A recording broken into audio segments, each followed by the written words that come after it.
Hello, it's Keith here, and this is lesson 27 of the platform-specific series of my 68,000 assembly tutorials. This week we're going to be looking at hardware sprites on the Sega Genesis, also known as the Megadrive. Now, the Genesis Megadrive, they've got some really nice sprite capabilities. Essentially, they can have up to 80 sprites on screen. They start from 8x8 pixels, but they can be expanded up to 32x32.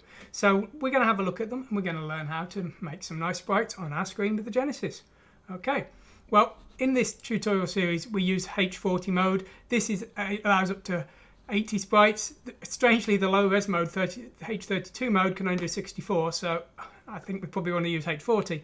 Anyway, these sprites can be from 8x8 to 32x32 in multiples of 8, so you can have a 32x16 sprite or whatever you want within those limitations. We have a set of 8 bytes in 4 memory addresses that define the attributes of the sprite. Now this is of course in VRAM. We'll just have a look at them down here. So we've got the Y position here. This is defined by 10 bits. We've got the link to the next sprite. Now I'll explain this in just a moment. We've got the width and the height. These are 2 bits each, so a value of 0, 1, 2 or 3 for 8, 16, 24, 32 for both width and height. And we've got a priority, foreground or background. We've got a color palette option here, V-flip and H-flip, which are nice, and we've got tile numbers because we have to define our bitmap data that's going to make up the sprites, and it's basically in the same format as before. We've then got our X position, which is in 9 bits, and so that's how we define each of our sprites, and each sprite has a different memory address. When the Genesis starts drawing these sprites, it will start from sprite 0, and after it's drawn each sprite, it will look at the link part for the next sprite to draw in order, and this allows you to build up a layering order. So what we would do is the first sprite, sprite 0, would point to sprite 1 in the link, sprite 1 would point to sprite 2, sprite 2 would point to sprite 3, and if sprite 3 was the last sprite, the link would point back to 0. So we have to kind of create a chain there, which it's slightly different to some systems, but it's really no problem. And that's how we create our sprites.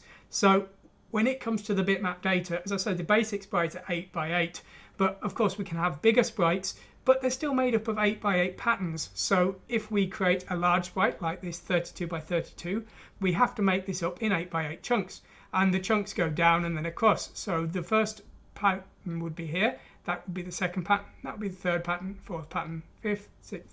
So we have to go in a zigzag going down and then across.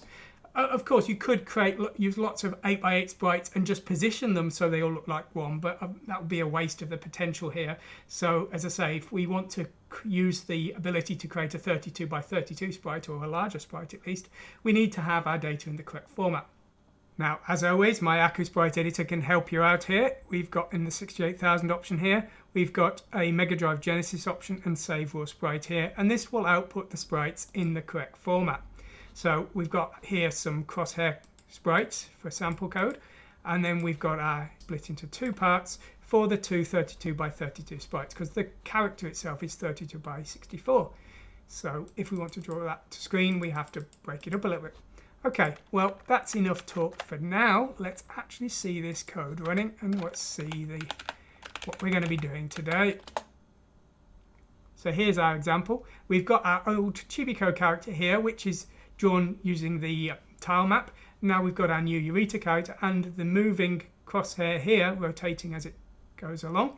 And so you can see we're able to use hardware sprites for small animations and also for big objects that appear over the background. So there we go. Now, how did we do this? Well, essentially there's a couple of stages. So the first thing is we need to import our sprite data here. Here's the sprite we're using today. So this is the import of the data that we exported from AccuSprite Editor, and this will allow us to work with our sprite. Now we do need to, of course, transfer that sprite to the VDP memory, but we do this in exactly the same way as with the tile map. We did a previous lesson on using the tile map, so please take a look at that. So we're going to just use that same code again, and we're just going to transfer into the tile definitions and use that pattern data later. So we've got our source address here, we've got our size, which we're just calculating by subtracting. We've got a label at the start and a label at the end. We then select a destination. Of course, we don't want to overwrite our font or anything silly, so we're starting from tile 512 here, and we're just defining them here. And then we're using this setSprite function to define each of our sprites. So you can see here we've got sprite 0 here, and this has got an XY position. It's got a size of F here. This is defining it as 32 by 32.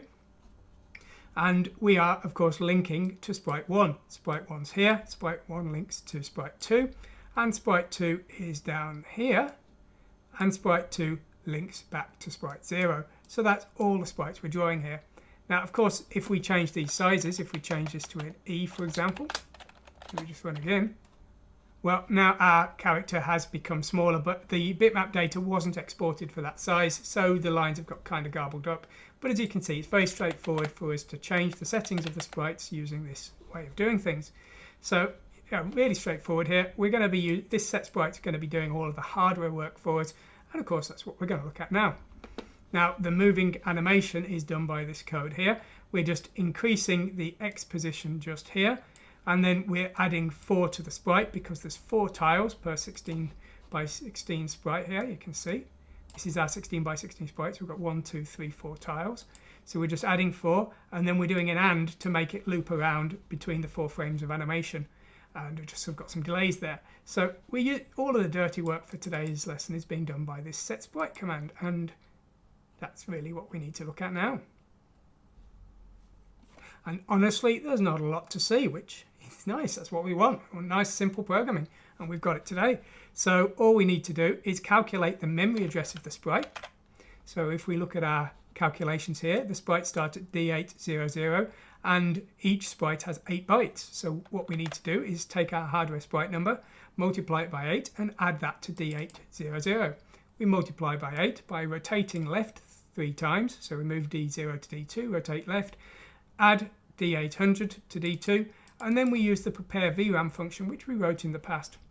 I'm not going to go into it again, but effectively it selects a memory location in VRAM so that the next write will go to that location. So this is now selecting the VRAM, and then when we write to the VDP data port, that will go into that VRAM address and it will auto increment. So we just move 16-bit vertical position, the 16-bit horizontal position, the width, height, link, so on and so forth. They're very straightforward here. So we're just transferring the data into VRAM.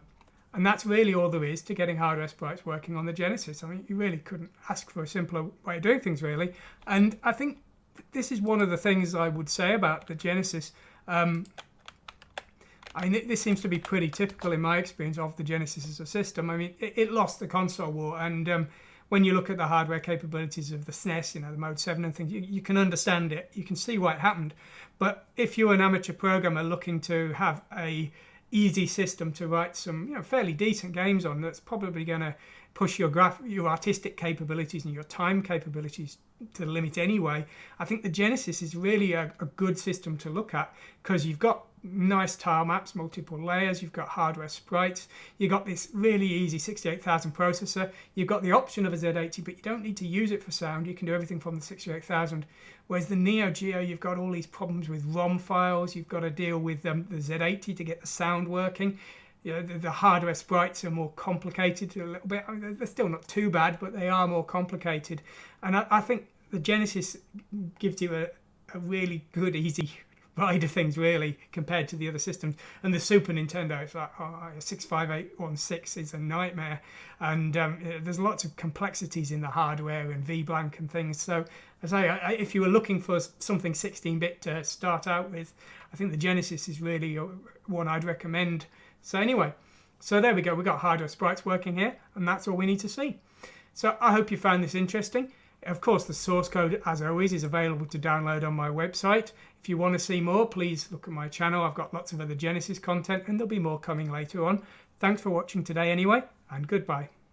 If you enjoyed today's video, please check out my new YouTube channel known as Chibi Ackerman's Live. This is going to be a live streaming channel, and it's going to be some more casual content. It will be me streaming some of my programming sessions, me playing games and chatting along. I'm going to try and really do a lot of technical content in there, try and explain things as I'm playing games, talking about the hardware or while I'm programming. And also I'm going to try and interact with the chat a lot. So if you really enjoyed today's lesson, then maybe you want more content, and that will give it you. Equally, if you didn't enjoy today's lesson, if it was too hard for you, if you found it confusing, and you want something a bit lighter hearted, then it might be interesting to you as well. though I guess you've probably already clicked off if you didn't enjoy it, because 95% of my viewers give up after about 2 minutes. But either way, thanks for watching and goodbye.